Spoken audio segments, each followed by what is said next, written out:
Introducing One Puff, a scent that defies the darkness. ඔය දැන් දකපු short video එකක් හදාගත්තේ කොහොමද කියලා බලමු.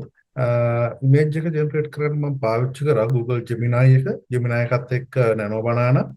ඊට පස්සේ වීඩියෝ ක්ලිප් එක ක්‍රියේට් කරන්න මම පාවිච්චි කරා Google Flow එක. ඊට පස්සේ වීඩියෝ එක එඩිට් කරන්න පාවිච්චි කරා CapCut එක. බලමු එහෙනම් කොහොමද මම වීඩියෝ එක හදාගත්තේ කියලා. මෙතනදී මම මුලටම කරේ ලෝගෝ එකට අදාළව ප්‍රොඩක්ට් එක ක්‍රියේට් කරගන්න එක. එතනදී මම Gemini එකට ලෝගෝ එක අප්ලෝඩ් කරලා එයාට පොඩි කමාන්ඩ් එකක් දුන්නා. නැත්නම් අපි කියන්නේ ප්‍රොම්ප්ට් එකක් දුන්නා. ප්‍රොම්ප්ට් එක දුන්නේ පොඩි විශේෂ විදියකට. මම ප්‍රොම්ප්ට් එක ටෝටලි ඉංග්‍රීසි වලින් දුන්නේ නැහැ. සිංග්ලිෂ් වලින් තමයි මම ප්‍රොම්ප්ට් එක දුන්නේ. එතනදී මම දීපු ප්‍රොම්ප්ට් එක තමයි ඉමේජ් එක අප්ලෝඩ් කරලා මුලටම මම එයාට කිව්වා මෙන්න මේ වගේ දෙයක්. act as a world number 1 prompt engineer and creative designer. ඒක කියලා මම ඊට පස්සේ එයාට කිව්වා මට perfume bottle එකක් ඩිසයින් කරලා දෙන්න මේ logo branding එකත් එක්ක. branding එකේ මගේ spelling සුත් වැරදිලා තියෙනවා. right? diamond shape perfume bottle එකක් perfume liquid එක black color වෙන්න ඕන. මොනවා තමයි මුලටම දීපු prompt එක logo එකත් එක්ක.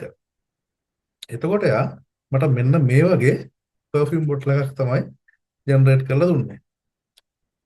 මේක දැක්කයින් පස්සේ මට කෙසරටම හිතෙච්ච දෙයක් තමයි මගේ ඔළුවේ තිබිච්ච විදිහට perfume bottle එක ආවට හැබැයි logo එක ටිකක් ලොකුවට අවිල්ලා තියෙන bottle එකකින්. මට ඒක තව චුට්ටක් පොඩි කරලා ගන්න ඕනකම තිබුණා. ඒක නිසා මම ආයෙමත් කරේ මේ image එක මෙතනින්ම මෙහෙම copy එකක් අරගෙන ආයෙම prompt එකක් දුන්නා. image එක මෙතනට upload කරලා ඒකත් English වලින්මයි දුන්නේ. background එක mist එකක් add වෙන්න ඕනේ. background එක මම පොඩි mist එකක් add කරන්න කියලා කිව්වා. ඊට පස්සේ perfume bottle එකේ logo එක තව චුට්ටක් පොඩි කරන්න ඕන කියලා කිව්වා. කියලා ඉවරලා මම prompt එක run කරා. run කරාට පස්සේ මෙන්න මේ වගේ එයා මට output එක දුන්නා. දැන් ඊළඟට මට අවශ්‍ය වුණේ මේකේ පොඩි වීඩියෝ ක්ලිප් එකක් හදාගන්න. වීඩියෝ ක්ලිප් එක හදාගන්න මම පාවිච්චි කරේ Google Flow එක. Google Flow එක පාවිච්චි කරලා හදනකොට මට මෙන්න මේ වගේ ස්ක්වයර් ටයිප් ඉමේජ් එකක් එතනට අප්ලෝඩ් කරලා හදන්න ගියන් පස්සේ පොඩි පොඩි ගැටලු මතුවෙනවා. ඒක නිසා මම ඊළඟට කරපු දේ තමයි මේ ඉමේජ් එක 16:9 සයිස් එකට අප්ඩේට් කරගත්ත එක. කියන්නේ ලෑන්ඩ්ස්කේප් සයිස් එක මම අප්ඩේට් කරගත්ත එක. එතනදී මම එයාට ආයෙමත් කමාන්ඩ් එකක් දුන්නා. මට මේ ඉමේජ් එක 16:9 පික්සල් රේෂියෝ එකට දෙන්න. මොඩර්න් ලයිටින් ඉෆෙක්ට් එකකුත් ඇඩ් කරලාම දෙන්න කියලා මම කිව්වා ෆයිනලි. අවසාන වශයෙන් මෙන්න මේ විදිහට එයා මට ඉමේජ් එක ජෙනරේට් කරලා දුන්නා. මේක තමයි ඉමේජ් එක.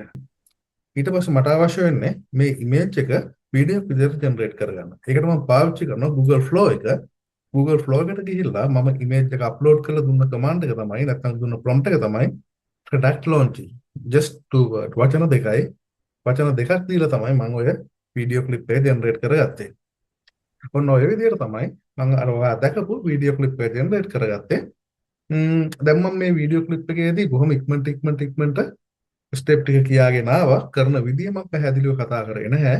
ඊළඟ වීඩියෝ එකේදී මේ වගේම තව ක්ලිප් එකක් හදන්නේ කොහොමද කියලා මම ඔයාලත් එක්ක කතා කරන්නම්. එතකන් හැමෝටම ජය වේවා.